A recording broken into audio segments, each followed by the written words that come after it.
All right, I think I'm live and I see people flying into the room. So I know everyone's jumping from other sessions. I've been tuning in today and it's really cool to see all the fun and great topics and great speakers that have talked already. So I am beyond excited for this session. A little bit about myself. I'm Jamie. I run revenue and marketing over at Fin Security. We do security awareness training and simulated phishing for managed service providers specifically. So it's a really fun time because it's an only growing field.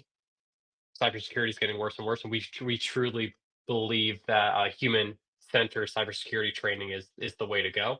Um, it is, you know, humans are the problem when it comes to cybersecurity. We are the first fault point. So if we can provide training and phishing and simulation that helps uh, train people better and protect them better online, then that's what we're trying to do here at Fin. And yeah, I mean, you guys are in for it today. Will Brooks is an absolute chief. He's one really good friend of mine, and he's over at Fifth Wall Guys. They do some really great work. Speak of the man, the myth, the legend himself. I'm just so excited to have this honor and be able to introduce Will and get him kicked off. Well, how you doing today?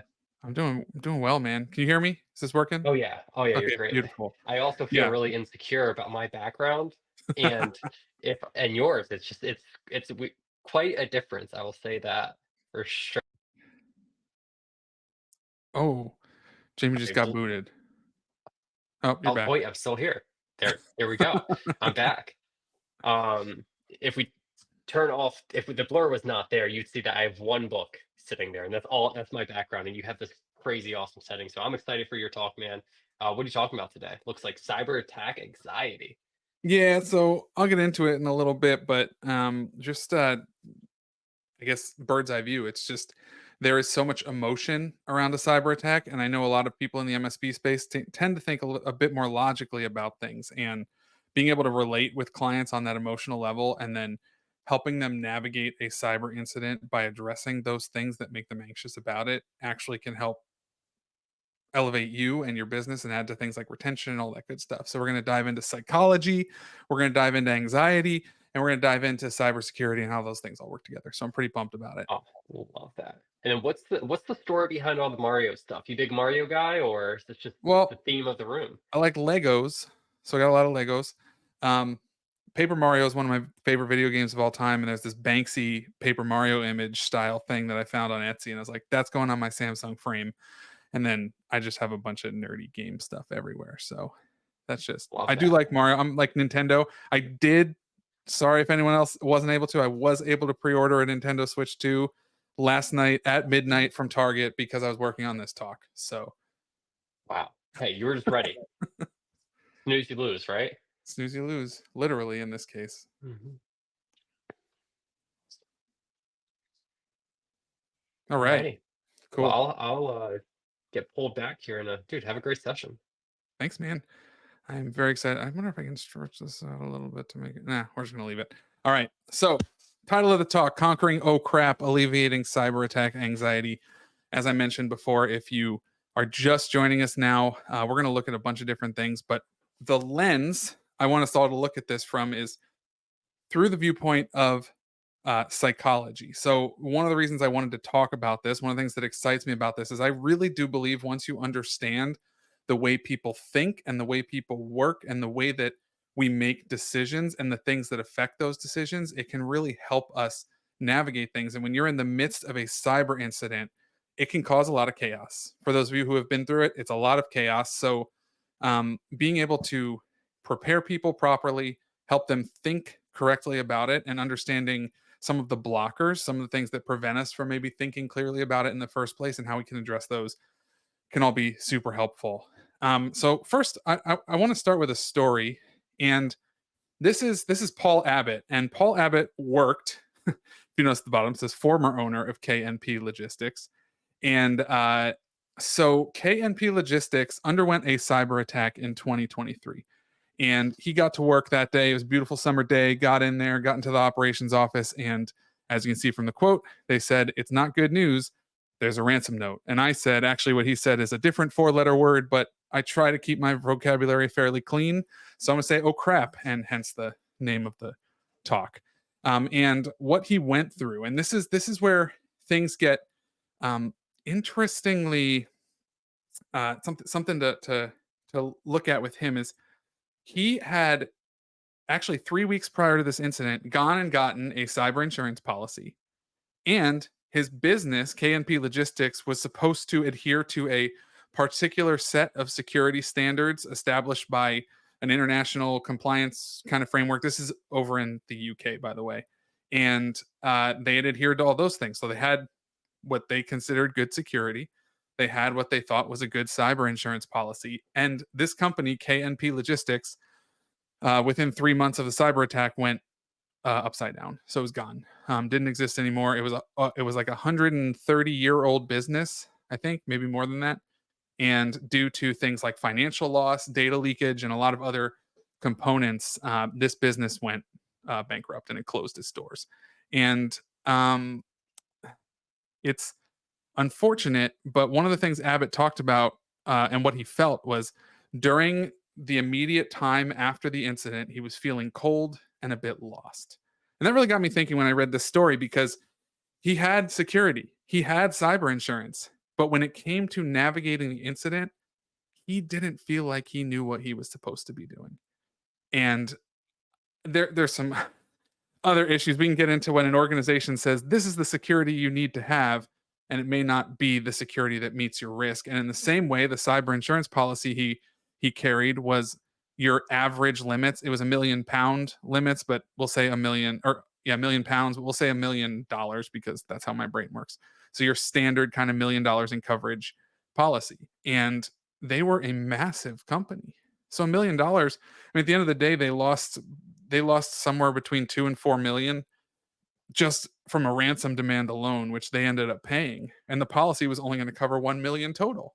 Right. So there's all these components. They thought they had the right stuff. And then when it came to the incident itself, he was not prepared to navigate it, nor was his company, and he felt cold and he felt lost. So that leads us into this mindset of you could have the right security, you could have the right insurance, but if you're missing another crucial key component, you can have some major issues. So I do have a question. I'm going to pop a poll up on the screen because I like to have fun. Show the poll on stage. Sure. All right. Have you had to navigate a cyber incident with a client in the last year? I know some of you are vendors, so I wouldn't be surprised if you said no. But actually, if you're an MSP, I'd rather you vote on this. If you're not, that may skew the data a little bit.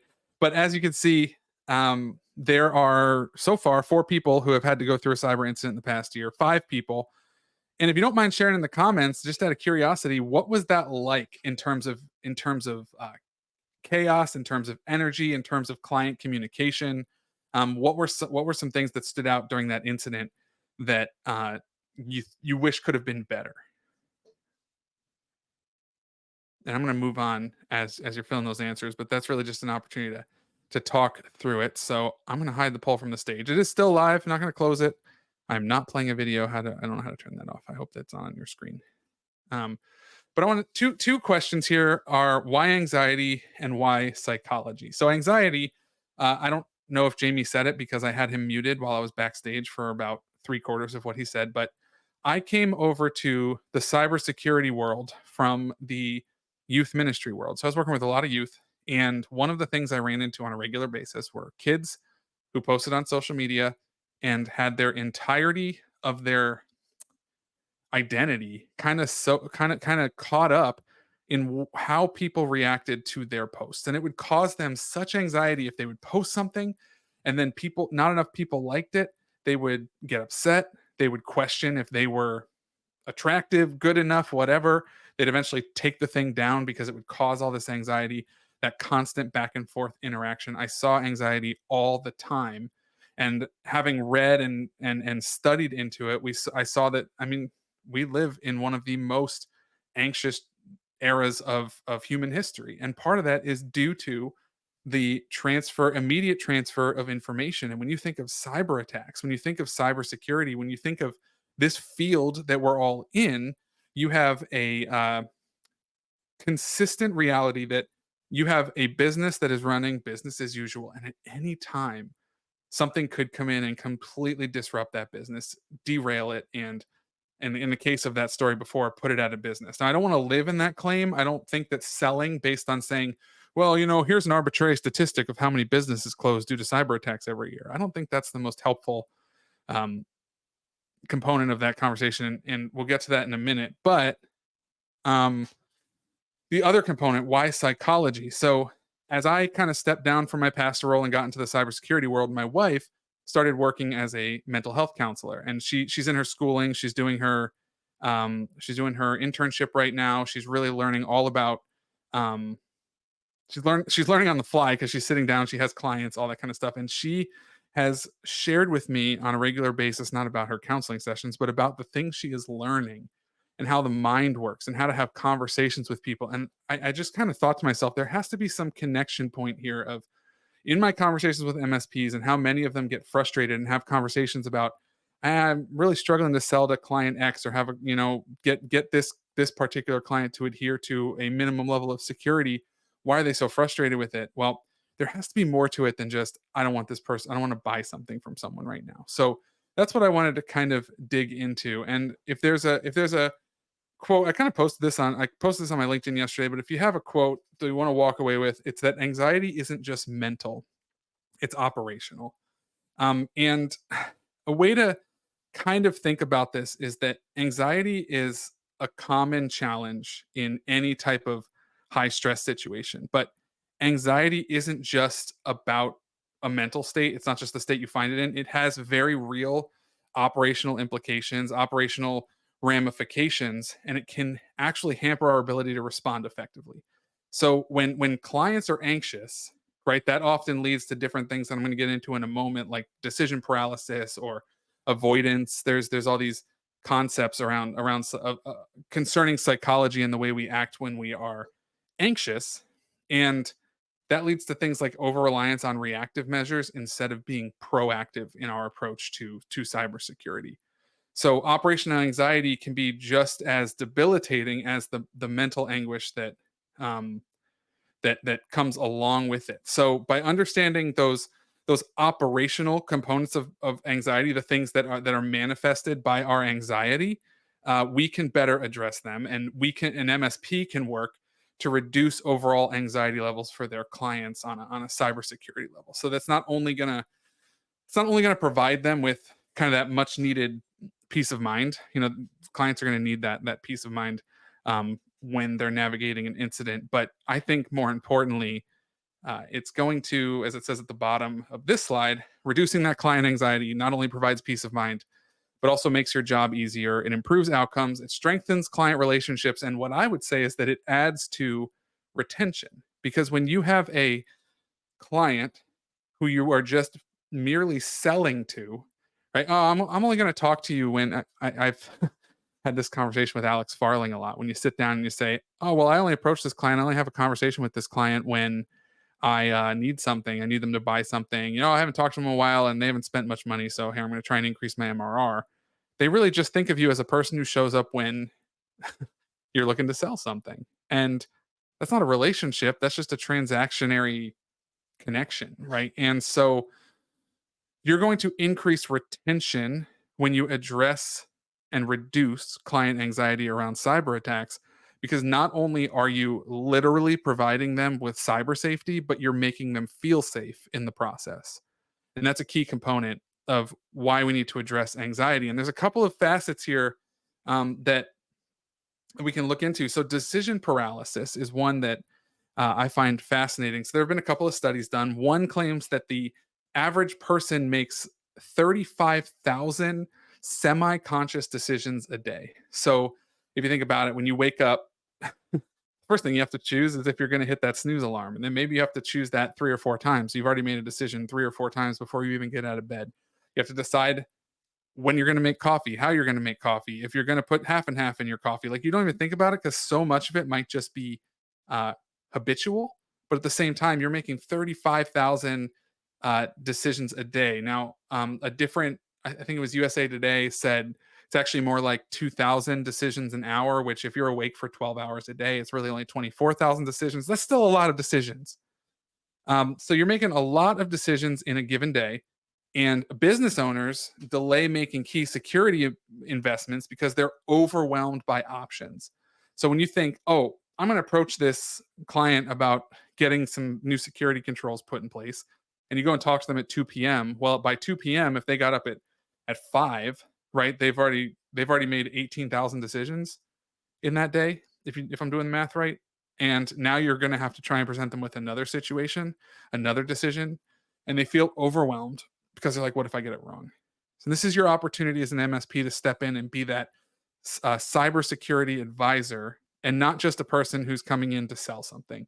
You're giving them a roadmap, a pathway of understanding as to why the security control they're getting in place is helpful, how it's going to help them, even though it's going to cost money. What is it doing to protect them from a cyber attack? You want to be real about the realities of what a cyber attack is, but you also want to provide that sense of safety.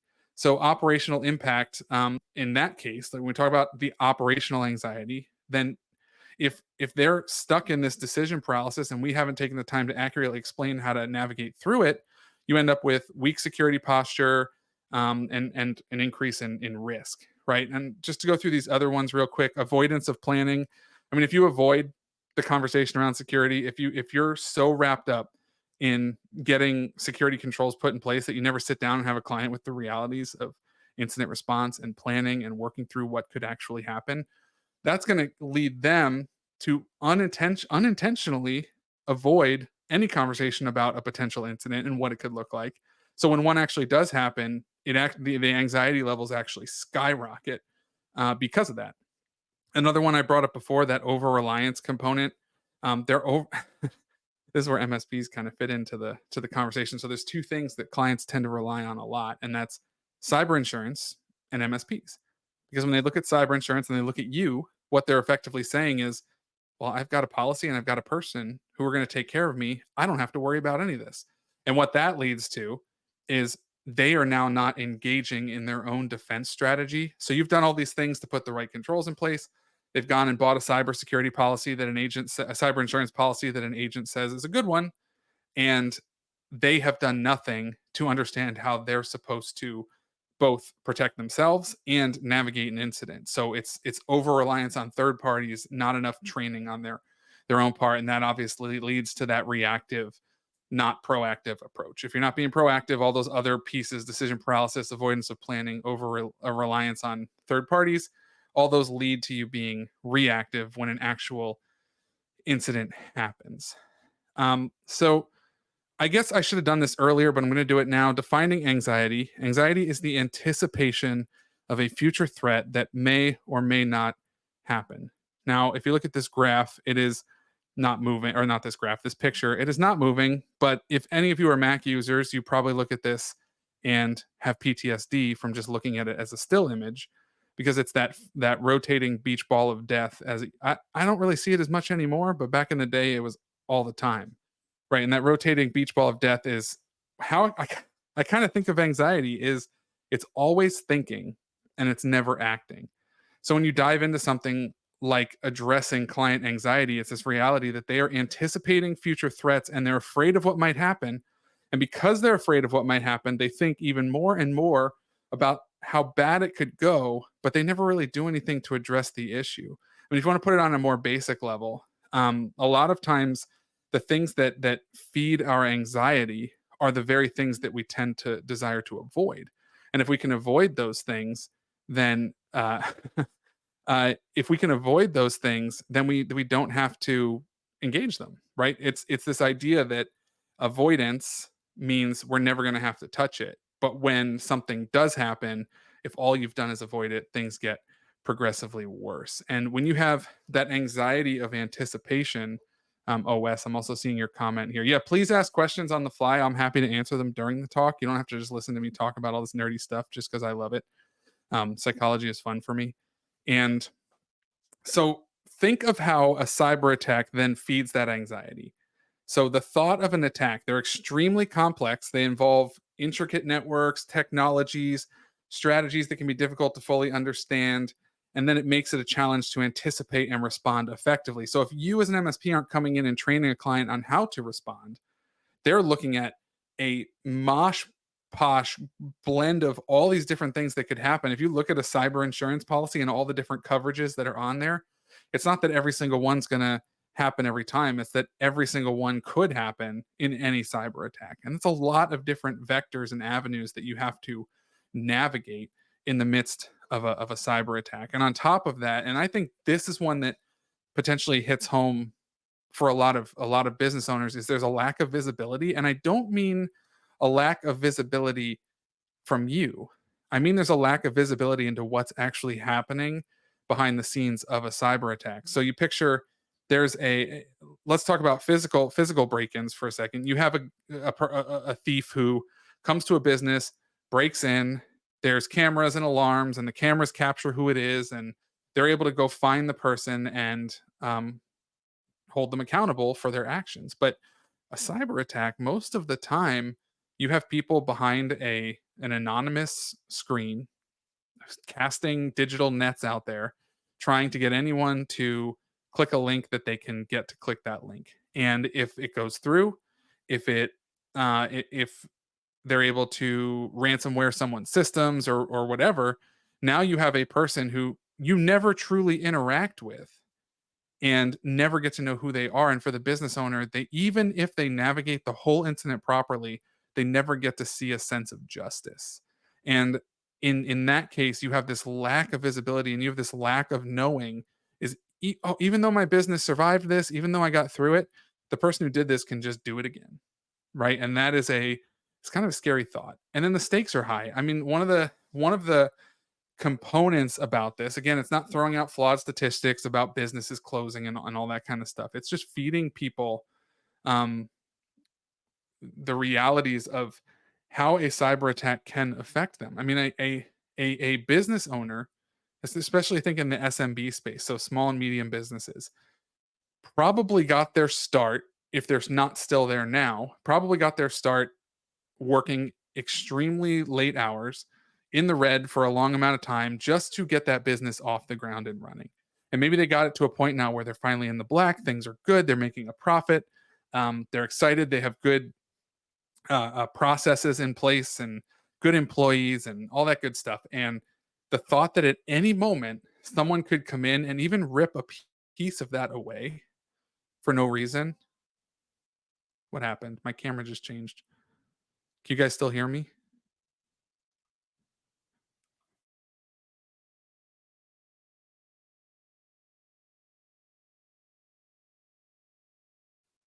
Am I back? I'm back. All right, sorry about that, y'all. I don't know what happened there. Returned. So again, I'm just not to linger on this much longer. Is this a cyber attack? It was never actually me in the first place.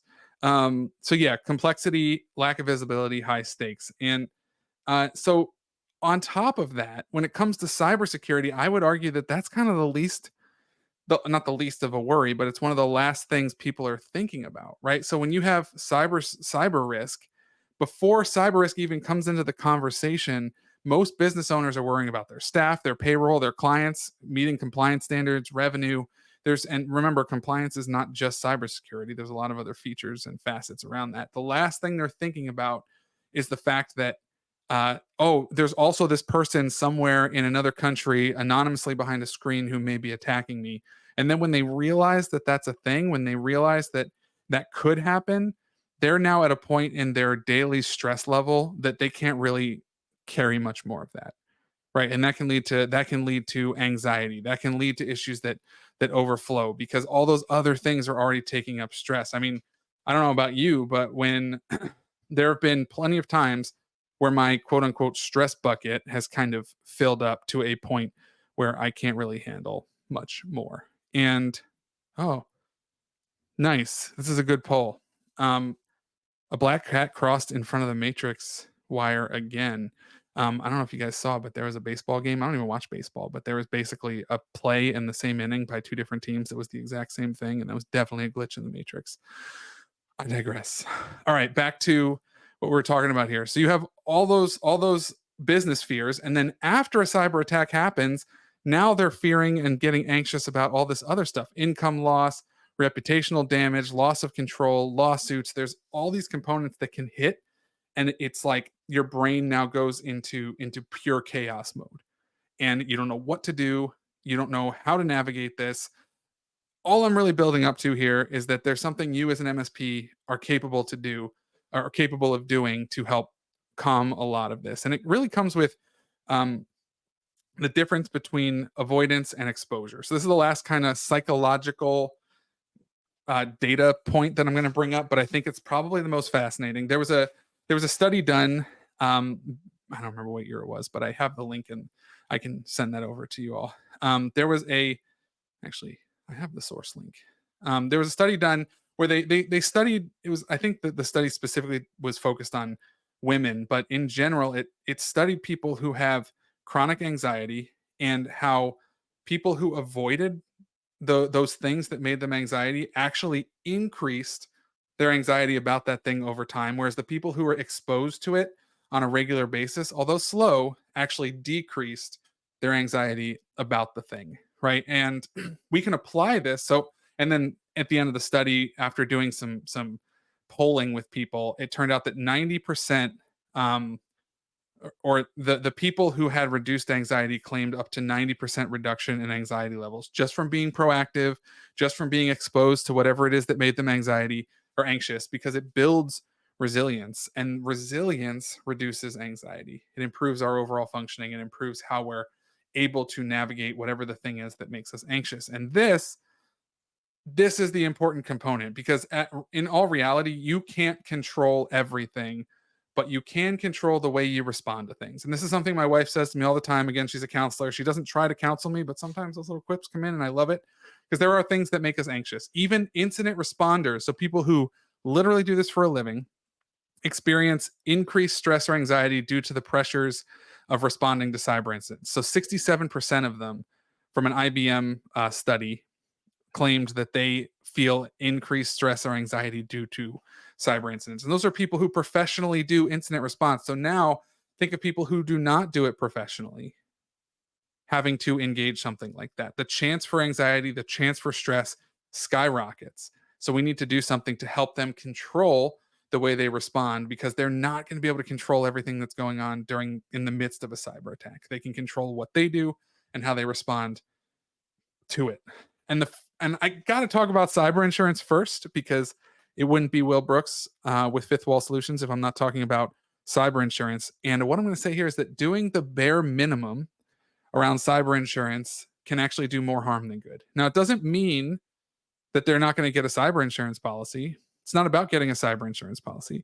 It's by saying, hey, if all I need to do is meet the minimum requirements for a cyber insurance policy, that's good. I'm set. And then they begin to think that because they have checked the boxes that got them a cyber policy, again, focusing too heavily on a third party, that they are now secure. Right. And I know a lot of MSPs have taken kind of this approach to say, all right, well, let's treat those cyber insurance requirements as kind of a minimum benchmark. And the minimum benchmark actually, I would argue, actually creates a false sense of security for people, because they think that by checking certain boxes, they're safe. And that does not necessarily hold true. Here's some examples.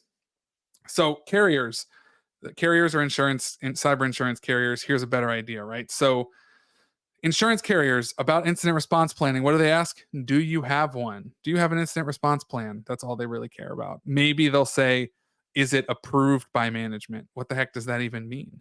Right? That just says Josh Hobein over there goes and creates a incident response plan, and he brings it to Wes, who's the CEO, and Wes just says, okay, I trust you, that's good.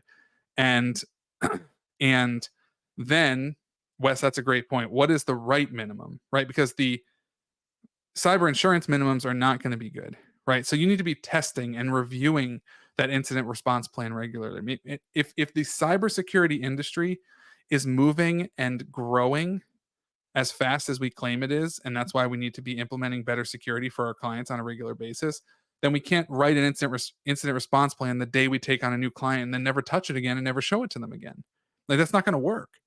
In the same way, security awareness training. This is one of my favorites. Just do you do it? Do you do security awareness training?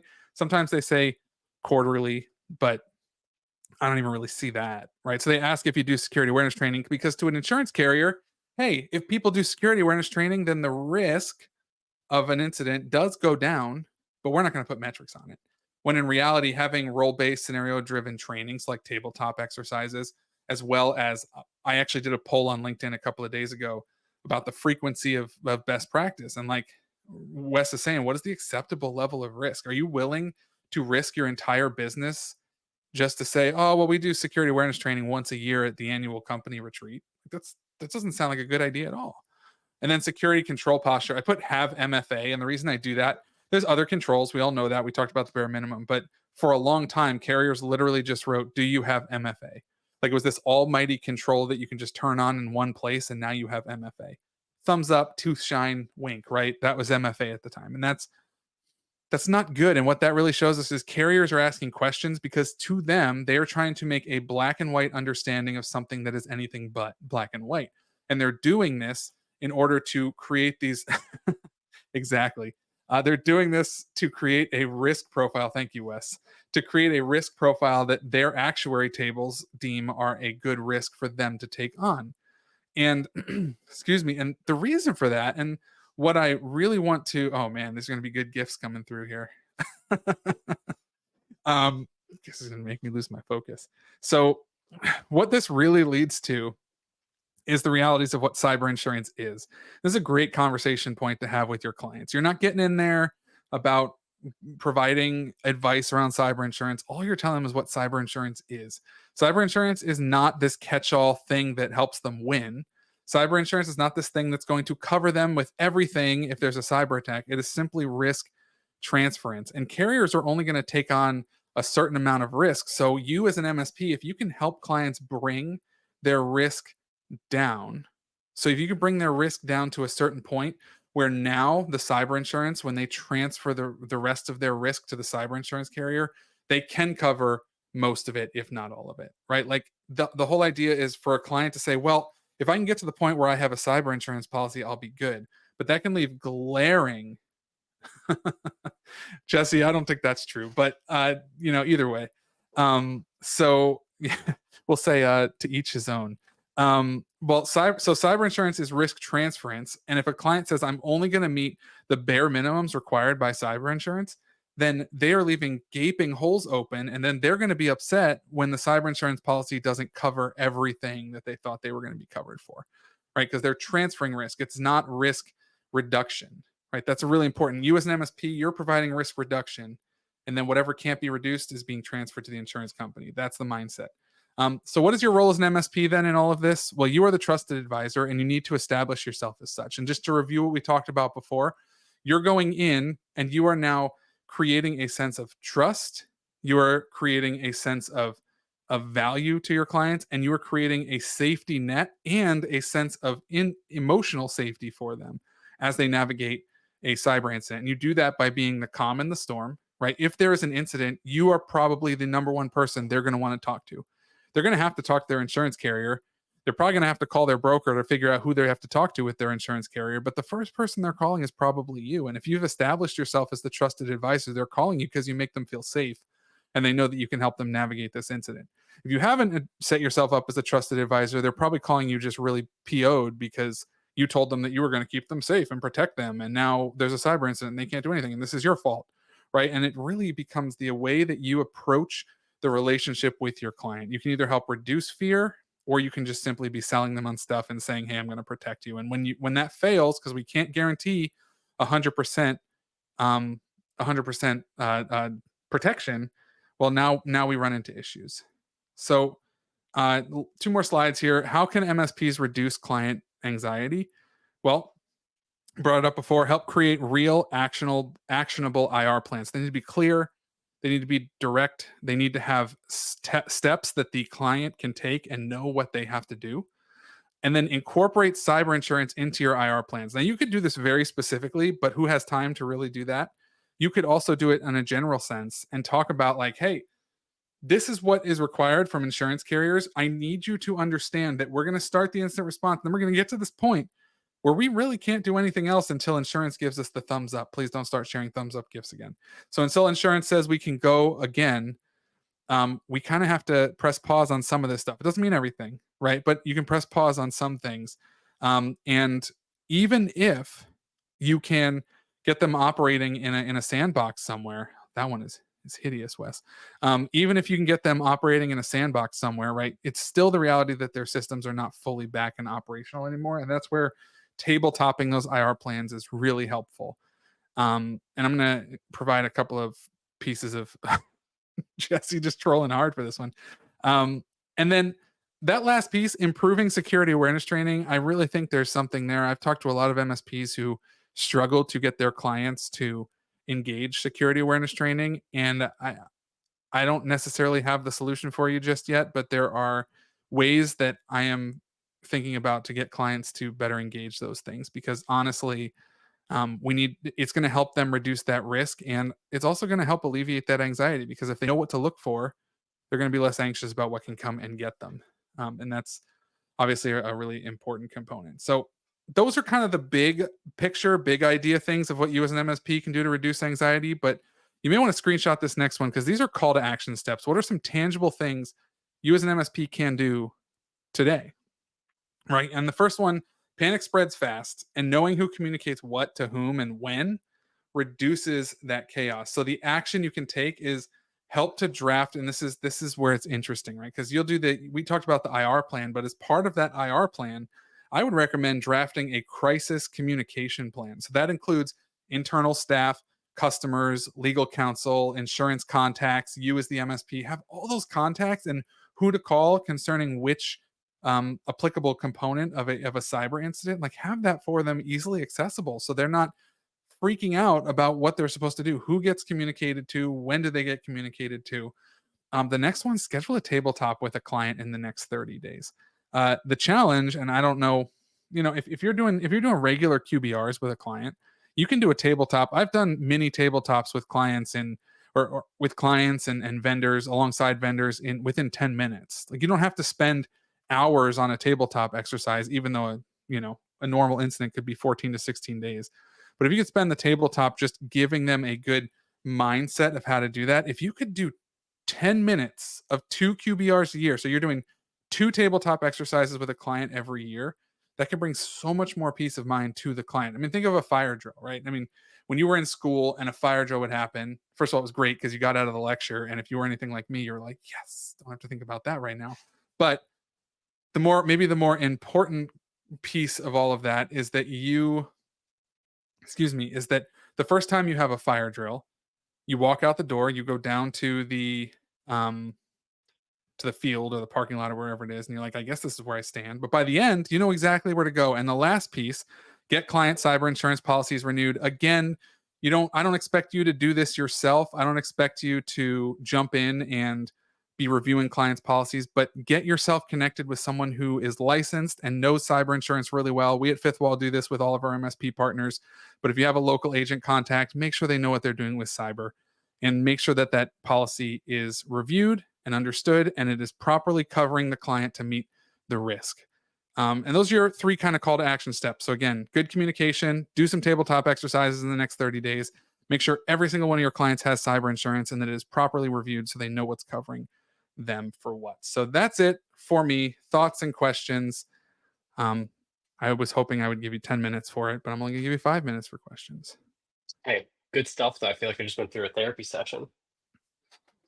Is that the goal? Doesn't because if it was, you I'd be a succeeded for terrible sure. therapist if all I did was talking to you the whole time. You mean you don't listen well? You only talk? Yeah, that was really good. I mean, I learned a lot on the side of like connecting anxiety to even just the end user, but not only the end user, but like the MSP. It's like that whole chain that you have of like, hey, this is gonna how it's gonna affect them, which will then will trickle back to you, and then how do you handle the anxiety and the stress of cyber attacks while all this is going on, and you have clients Yeah. breathing down your neck and insurance providers breathing down your neck, and the whole lot is like looking at the MSP for the solution when it's ultimately not always up to them for even providing a solution. Yes. Yeah, absolutely. What would you say is like if somebody had to take a first initial step, if you're an MSP and you're like, man, I really think I need to work on this, where would you say they start? Like go find a therapist or what do you think is a good first step? Everyone should go to therapy just because it's good for Yeah. you. But also, I think on a more important note, those 3 call to action steps are a great place to start. So like I said, find yourself a good cyber insurance carrier or agent who understands cyber insurance, not just says, "Oh, I write it," but they know what the heck it's all about, and get them to review your client policies just to make sure that they're covering them properly to meet their risk. And scheduling a tabletop, like figure out a place to do a tabletop. So two places I recommend. Huntress has really good free accessible tabletop exercises. And if you haven't checked out Bob Miller's IR game, that's it's not a tabletop necessarily for all clients, but he's moving in a direction where he's going to be able to utilize that, I think, more for clients as well. So that's kind of a fun simulated way to engage a tabletop exercise. So those would be my two recommendations. And Wes, you said, what's the best way to simulate the stress of a cyber attack for a client? Play Bob Miller's IR game. It'll stress you the heck out. But I think that is a component of it. If you can create a conversational approach, or you use a tabletop exercise that helps paint the picture of how a business can be juggling multiple things at once during an incident, and it's not just this point A to point B. We got to navigate this, but there are 3, 4, 5 different things that we're juggling, maybe more, all at the same time. It really does help paint how stressful a cyber attack really is.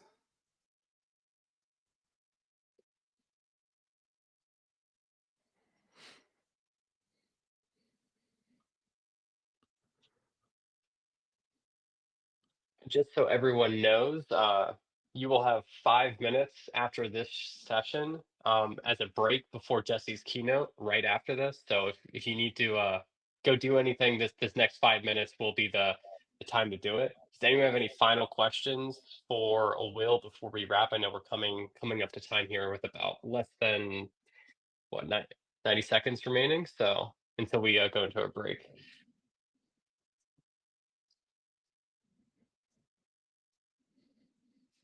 Doesn't look like it, but Will, Cool. this is great. I You did a left really them great job. speechless. Yeah. Tell us a little bit about Fitball. What are you guys up to? Yeah. So we are releasing a new platform called Yukon here in the next month and a half.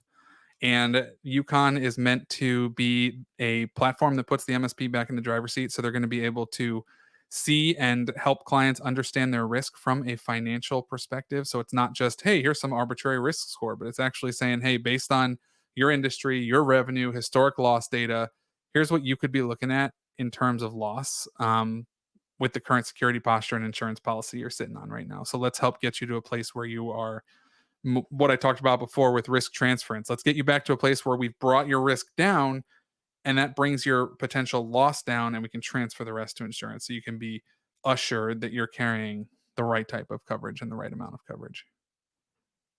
Cool. Sounds like you guys have a lot going on. If somebody wants to learn more about that, is it public yet, or do they just Yep. go to fitball.com? Go to yukon.com. That's Yukon. ukon.com, not UCON. So I'll write it in the thing. So Awesome. ukon.com. Go there. You can sign up for early access to the platform and do all that fun stuff. Awesome. Um, and it's free. It's a free tool, by the way. So you don't have to pay for it. There's no minimum usage or anything like that. Well, everyone, again, a reminder, you have a 5 minute break before the next keynote with Jesse. Please take some time to get back, get some snacks, and just be ready for that because Jesse's going to kill it. Will, thank you so much for today, and this was a great session. Thanks for Thanks, everyone everyone. who attended. Appreciate y'all. What do I do now?